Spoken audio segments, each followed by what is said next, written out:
Right, and talking of global consequences, we know that Iran has shut the Strait of Hormuz. What kind of consequences do you think that would have? We also talked about the economy in these Gulf states. What kind of bigger consequences could this Strait of Hormuz have, the shutting down of this strait? Well, reportedly, it's widely believed that 20% of global oil supplies pass through the Straits of Hormuz. And so I think Iran is trying to close those straits. It's an open question whether it can, given the massive American naval armada that is located in that area. Hmm. But I think the goal here is to raise the cost of this American attack and put it on the global economy to force the price of oil to go up, thus hoping that that would have some leverage over Donald Trump's political decisions. Donald Trump in the United States keeps bragging about how low the price of gas is at the pump here in the United States, and that is true. If that starts to change, he's gonna suffer at the opinion polls. And also talking about diplomacy, of course, at this point in time, we see attacks.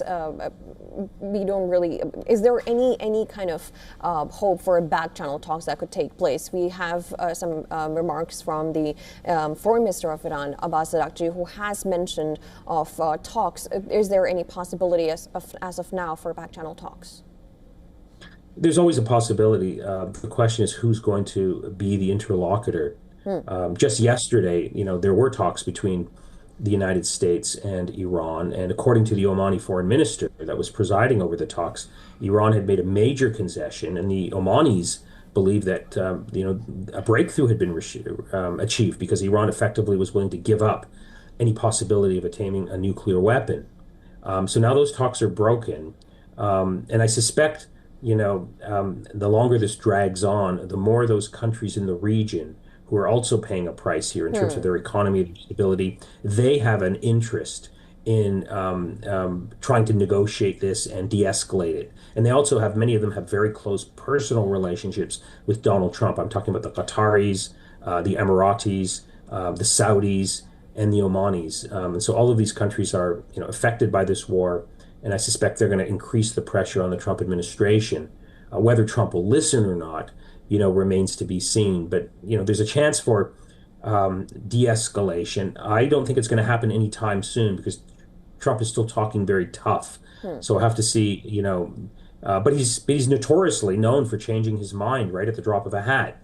So I can see this lasting perhaps even a couple of days, 3 or 4 days, a week, he's saying, and then claiming victory. Look, we've weakened Iran. We've killed the supreme leader. Iran is no longer the force that it once has. He'll claim, as he did last June, that Hmm. Iran's nuclear program has been annihilated, and then he'll just wait until, I guess, another opportunity to repeat very much the same scenario Hmm. that we're seeing right now, but maybe 2 or 3 years down the road. And you're joining us from Washington. How is the U.S. or Americans taking a look at this attack? We did see some visuals of celebrations but then how are the Americans actually taking a look at it? We talked about the consequences for oil prices and the inflation that could take place. How are the Americans going to take this? Well, again, the United States, like any other society, is a diverse society. Not everyone is reacting in the exact same way.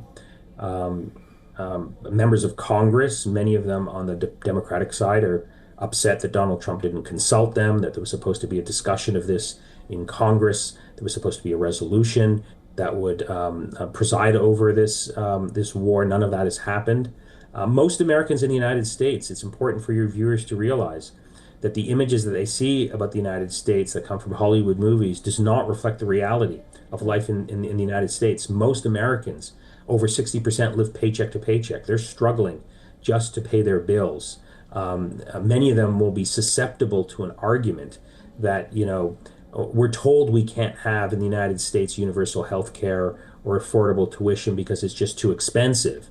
But then the United States is spending billions of dollars on this war against Iran for reasons that are completely unclear, because Iran didn't pose, an imminent threat to American national interests. So I think many Americans eventually are going to be susceptible to that argument. And recall, Donald Trump campaigned on a platform that he was going to end wars. He wasn't going to start them. Hmm. And he criticized his predecessors for doing that. So now he's, very vulnerable, and especially in the core base of his supporters, there's a lot of discontent over American wars in the Middle East. And so the longer this drags on, Donald Trump will pay a price among his core base of supporters, to say nothing about his adversaries on the Democratic side of the debate. Right, of course, the war doesn't seem to be stopping, and as you observed as well. Thank you so much for joining us on the show, Mr. Nader Hashemi, for giving all these perspectives. Thank you so much. Appreciate it. Thank you.